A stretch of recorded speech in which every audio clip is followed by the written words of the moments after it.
Hey guys. Okay, so this is just a little video to help you with the first part of Khan Academy Lesson 1. Um, when you click on the link here, it's going to take you to this screen where you have your 4 things that go with Lesson 1 here on the side. The first one is a video here, so you can take a few minutes to watch that video. And then you'll click on the practice, graph a circle from its features. Okay, I'm not going to go through those two because I think you guys can probably figure those out pretty well on your own. The next thing here, the third thing in your list, is the features of a circle from its graph.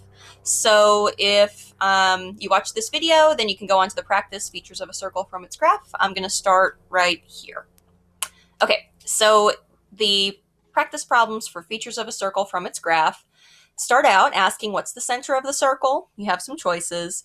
The circle passes through the point -3, 5. What's the radius? Well, here's our choices. And here at the very bottom, we have our graph with our circle.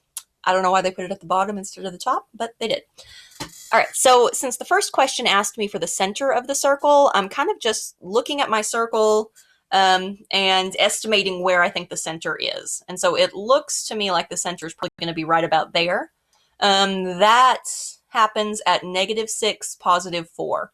And so I'm going to scroll up and see if -6, +4 is one of my choices. And if it's not, I'm going to find one that looks like it's close to it and see if maybe that's really my center. Okay, so I'm going to scroll up. Oh, there's -6, +4. Okay. Then the second question says the circle passes through the point -3, 5. What is its radius? So I'm going to open this back up. There's the center. It says this is at -3, 1, 2, 3, +5. Okay, so there's the second point. This is the one they told me was on my circle. Now, if I want to know the radius, we know that's the length or the distance between the center of the circle and the point that's on the circle. And so I'm really just looking for the length of this segment that connects those 2 points. So there's a couple of different ways that we can do that. You can definitely use your distance formula. You can use the table method for your distance formula, where you take your 2 points, the center, and the -3, 5, and make your little T-chart, remember, and then we can find the change in the x's and the change in the y's, and then do our Pythagorean theorem from there. But I think the easiest way is probably just gonna be to do the Pythagorean theorem based on this graph, because we can actually count that out. So if I turn this into a right triangle right here, my right triangle has legs that are 1 unit by 3 units. Okay, and then in the Google Classroom, I posted a link where you could add a Chrome extension to get the calculator that we use in class. This one's actually a step up from the one that we use in class because it's got color. When you graph multiple lines on your graph, you can do them all in different colors, and ours in class don't do that.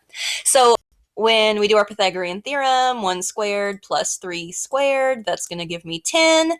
We know we're going to take the square root of 10, and I don't even really need to type that into my calculator because look, that's option D is the square root of 10.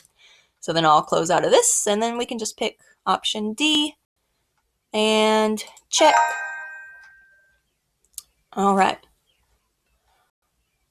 Okay. I hope that this has been helpful to you. Let me know if you've got further questions.